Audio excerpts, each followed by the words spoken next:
खुर्रम हमीद खान रोकड़ी साहब, तैयारियां इलेक्शन की शुरू कर दी हैं आपने?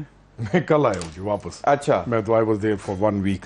सही। तो मैं देखें जो है ना पॉलिटिशियन, उसके लिए मरहला होता ही इलेक्शन है। तो वो चाहे ना चाहे वो इलेक्शन की तैयारी कर लेता है। जैसे किसी खातून को तंदूर पे रोटियां लगानी हो और उसे आती हों और आती भी हों, क्योंकि आजकल तो कम आती हैं, तो वो जाके अगर उसको चीज़ें मिलेंगी तो रोटी वो खातून लगा लेगी। या जो कोई वर्किंग वोमेन है जो आपकी जगह पे बैठ के एंकर्स हैं, तो वो चाहे 5 साल भी घर बैठी रहें, लेकिन जब दोबारा आप उनको सीट पिलाएंगे तो वो कुछ ना कुछ कर लेंगी। तो पॉलिटिशियन की मजबूरी है, पॉलिटिशियन ने हल्के में भी जाना है और इलेक्शन की तैयारी भी करनी है। उसने इलेक्शन चाहे, अच्छा एक और भी इंटरेस्टिंग है, चाहे जितने मर्जी खराब हालात हों और उसको पता भी हो कि मैं बिल्कुल मुश्किल हालात हैं, वो फिर भी मोटिवेट अपने आप को कर लेता है कि हाँ मैं, और मैं कई दफा कहता हूँ 4 लड़ रहे होते हैं, सारे कहते हैं मैंने जीतना है। तो ये चीज एक है। लेकिन एक जो अभी रजवाना साहब ने भी बात की है कि वो बड़ी इंपॉर्टेंट है, कहा ये हम सुन भी रहे थे, मामला चल भी रहे थे, जराए के हवाले से भी मामला सुन रहे थे कि जनाब तमाम सियासी जमातें जितनी भी इलेक्शंस कंटेस्ट करेंगी या रजिस्टर्ड पॉलिटिकल पार्टीज हैं, उनको एक इकोनॉमिक एजेंडे पर एग्री होना पड़ेगा। डेफिनेटली चार्टर ऑफ इकोनॉमी करना पड़ेगा कि जी आप अपनी अपनी सियासत जब जैसे मर्जी करते रहें, जो मर्जी करें, लेकिन जो इकोनॉमिक पॉलिसीज हैं internet, and this is more because of the जो है SIFC, special investment facilitation council के, उसके तहत जो है जो चीजें होंगी उनको कंटिन्यू करना पड़ेगा। तो आपका यह ख्याल है कि तमाम सियासी जमातें वुड एग्री, बिकॉज उसमें बहुत डिफिकल्ट चीजें भी करनी पड़ेंगी? नहीं, वो एग्री कब करेंगी, कौन बिठाएगा, कैसे बैठेंगी, who is going to govern the meeting, उनमें से कौन किसकी बात सुनेगा। अनफॉर्चुनेटली पिछले कुछ दिनों से मुल्क की 2 बड़ी जो पार्टीज हैं, हम उनके अंदर ऐसा एक रुझान देख रहे हैं कि वो नहीं होना चाहिए था। ये मैं फिंगर पॉइंटिंग जी, वो नहीं होना चाहिए था। 2 बड़ी national party, People's party and PML, वो हमने देखा है, बिल्कुल जो आपके सामने आ रहा है। अब इस चीज को, ये वाला जो डायलॉग है, इसको कौन कराएगा?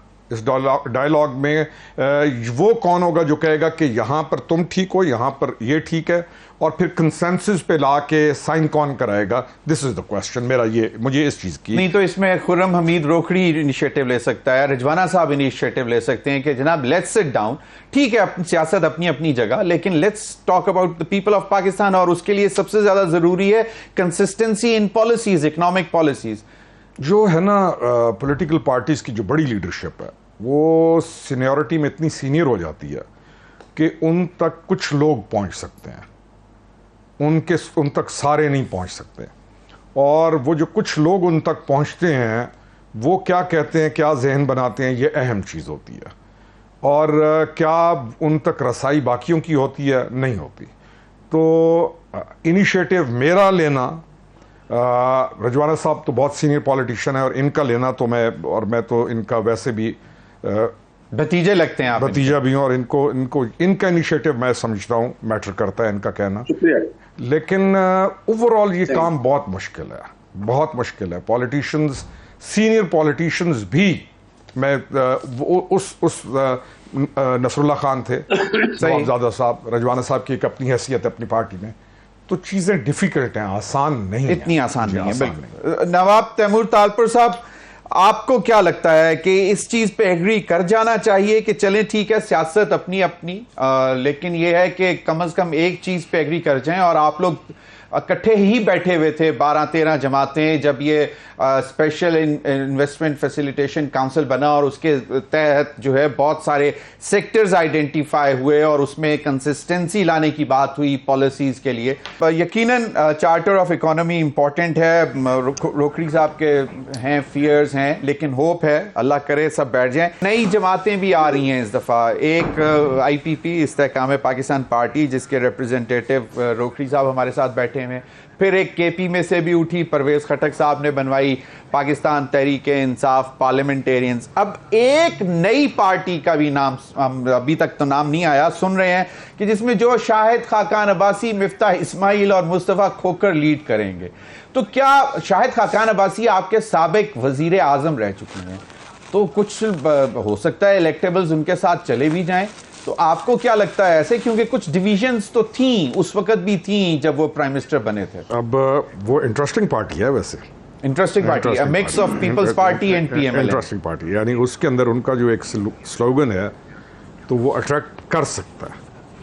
और वो अगर उन्होंने ठीक काम किया और ठीक डायरेक्शन पकड़ी तो अच्छा खासा अट्रैक्ट कर सकता है। उसकी वजह है कि पार्टीज के अंदर आपको कहीं ये फील तो नहीं हो रहा कि मैंने जल्दबाजी कर दी? नहीं, I should have waited for this new party. I tell you मतलब नहीं, मैं मेरी जो चीज, अगर आपने अच्छा सूट पहना है तो मैं हमेशा कहूंगा अच्छा सूट है, सही, तो मैं आपकी अच्छाई को अच्छाई मानूंगा। सही, यानी मुझे एक चीज के अंदर, आप कहते हैं कि क्या उस पार्टी के अंदर चार्म है, अगर वो आते हैं वो लोग चार्म वो क्रिएट कर सकते हैं अगर वो उस पॉलिसी पे ना चलें जो पॉलिसीज हैं।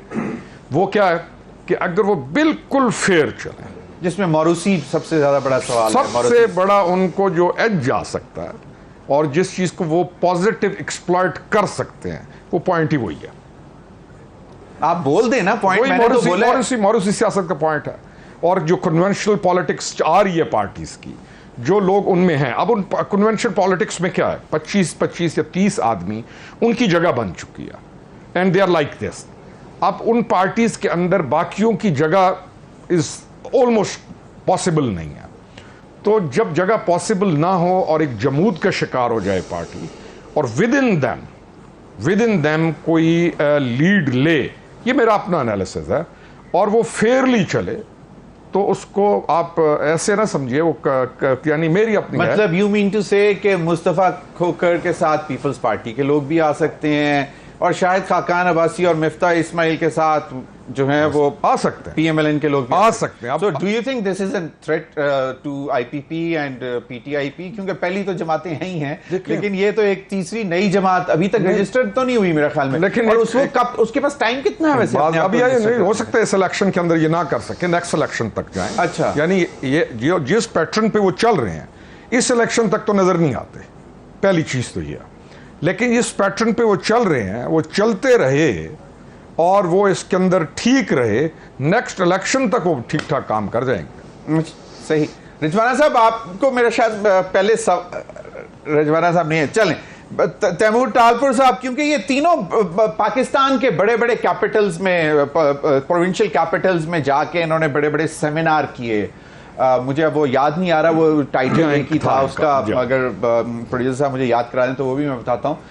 तैमूर टालपुर, आपको क्या लगता है कि ये जिस तरह रोखड़ी साहब का ख्याल है कि शायद खाकान अब्बासी ऑफ कोर्स साबिक वजीर आजम, मुस्तफ़ा नवाज खोखर उसका नहीं, लेकिन उन्होंने जो एक स्टैंस रखा हुआ है कि जी तमाम सियासी जमातों ने पिछले पता नहीं कितने सालों में, 75 सालों में सिर्फ अपना सोचा, आवाम का नहीं सोचा, एक स्टैंस ये भी लेके आ रहे हैं। तो डू यू थिंक के कोई मतलब डेंट डाल सकेंगे ये लोग